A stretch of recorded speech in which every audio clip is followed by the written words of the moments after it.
Line லயனா dates, இது தரும் ஆரோக்கியம் இயற்கையானது. லயன் லயனா பிரீமியம் டேட்ஸ். விசிக தலைவர் திருமாவளவன் செய்தியாளர்களை சந்திக்கிறார், அதனை பார்க்கலாம்.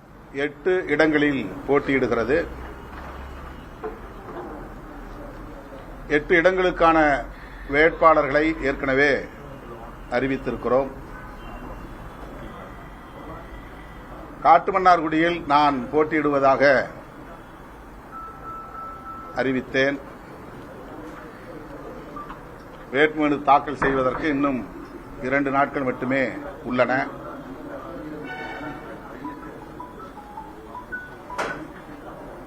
நாடாளுமன்ற உறுப்பினராக நான் 2 ஆண்டுகளை முடித்திருக்கிறேன். இன்னும் 3 ஆண்டுகள் உள்ளன. என்றாலும் நான் சட்டப்பேரவைக்கு செல்ல வேண்டும் என்று விரும்பினேன். என்னுடைய உள்ளுணர்வு, நான் சட்டப்பேரவையில் இருக்க வேண்டும்,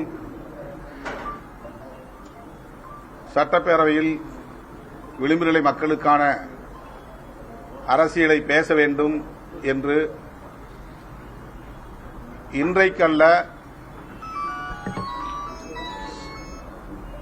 கடந்த 25 ஆண்டுகளாகவே நான் பதவியை ராஜினாமா செய்த காலத்திலிருந்து எண்ணி வந்திருக்கிறேன். அந்த கனவு எனக்கு நீண்ட நாள் கனவு. 2001 மங்களூர் தொகுதியில் நான் போட்டியிட்டு உதயசூரியன் சின்னத்தில் வெற்றி பெற்று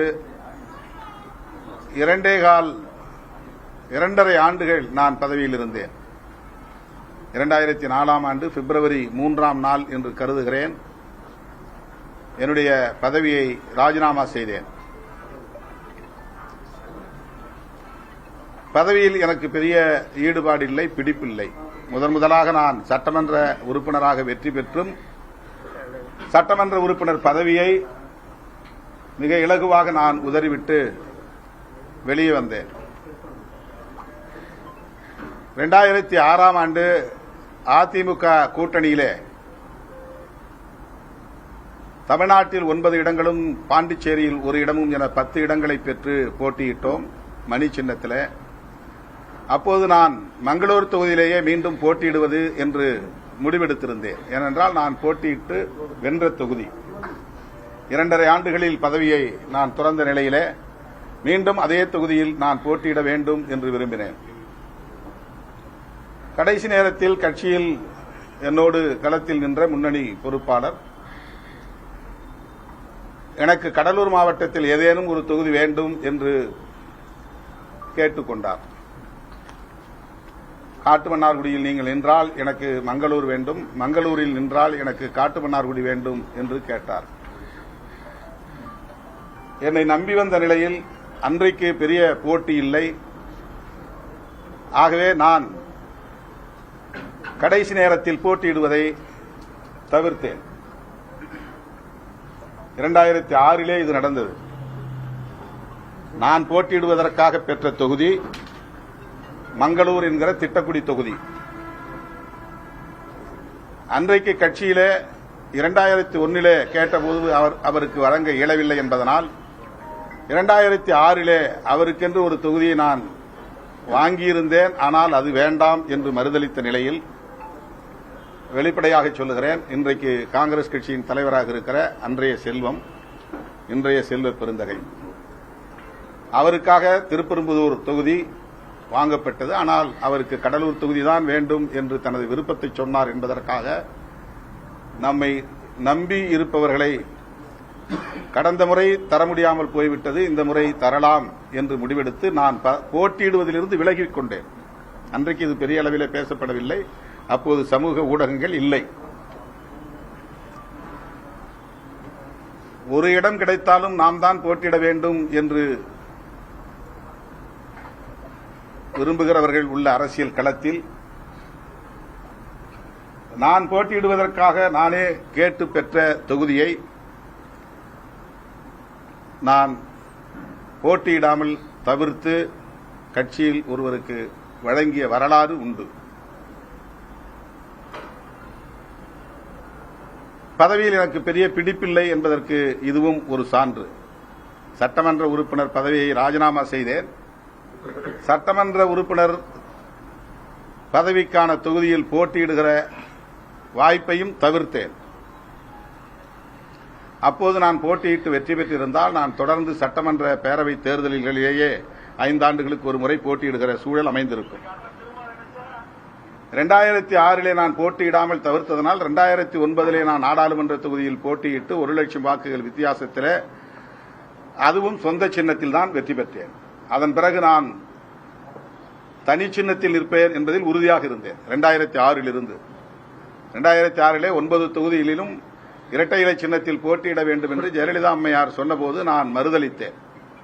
வென்றாலும் தோற்றாலும் தனி சின்னம்தான் என்று அவரிடத்திலேயே சொல்லிவிட்டு மணி சின்னம் பெற்று அன்றைக்கு போட்டியிட்ட 9 தொகுதிகளில் தமிழ்நாட்டிலே 2 தொகுதிகளில் விடுதலை சிறுத்தைகள் கட்சி வெற்றி பெற்றது. கடலூர் மாவட்டத்தில் ஒன்று காட்டுமன்னார்குடி, இன்னொன்று மங்களூர் என்கிற திட்டக்குடி. அதிலிருந்து 2009 நான் உச்சநீதிமன்றம் வரையில் சென்று வழக்காடி நட்சத்திரம் சின்னத்தை பெற்று வந்து கடைசி 10 நாள் இடைவெளியில் போட்டியிட்டு அன்றைக்கு 1 லட்சம் வாக்குகள் வித்தியாசத்தில் நான் வெற்றி பெற்றேன். அதிலிருந்து நான் தொடர்ந்து நாடாளுமன்ற பொதுத் தேர்தல்களிலேயே போட்டியிடக்கூடிய சூழல் அமைந்தது என்றாலும் கூட 2016 மக்கள் நல கூட்டணியில் சட்டப்பேரவையில் போட்டியிடுகிற ஒரு சூழல் உருவானது. அப்போது நான் 87 வாக்குகள் வித்தியாசத்திலே காட்டுமன்னார்குடியில் வெற்றி வாய்ப்பை இழக்க நேர்ந்தது. 250 தபால் வாக்குகளை முறையாக பெறாமல் போய்விட்டார்கள். அந்த 250 தபால் வாக்குகளை வாங்கியிருந்தால் கூட நான் வெற்றி பெற்றிருப்பேன்.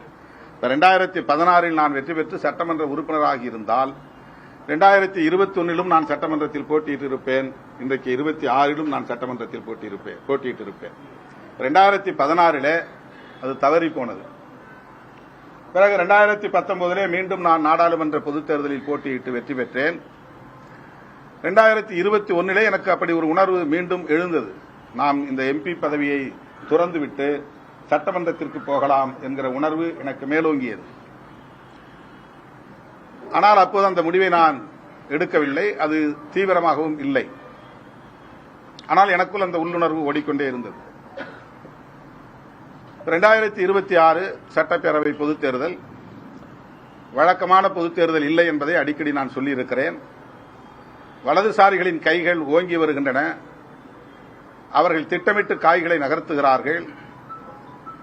கடந்த 1 ஆண்டுக்கு மேலாக நாங்கள் அங்கம் வகிக்கிற மதசார்பற்ற முற்போக்கு கூட்டணியை பலவீனப்படுத்துவதற்கு எல்லா முயற்சிகளையும் சங் பரிவார்கள் மேற்கொண்டனர்.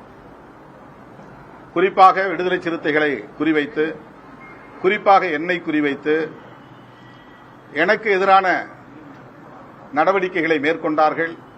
அல்லது நயவஞ்சகமாக என்னை அந்த கூட்டணியில் இருந்து பிரிக்க முயற்சி செய்தார்கள். இன்றைக்கு திமுக தலைமையிலான மதசார்பற்ற முற்போக்கு கூட்டணி கட்டுக்கோப்பாக களம் காண்கிறது என்று சொன்னால் அதற்கு விடுதலை சிறுத்தைகள் கட்சி, குறிப்பாக திருமாவளவன் மிக முக்கிய காரணம் என்பதை நான் பெருமிதத்தோடு சொல்ல கடமைப்பட்டிருக்கிறேன். எந்த ஆசை வார்த்தைக்கும் இணங்காமல், எந்த தூண்டலுக்கும் இலக்காகாமல்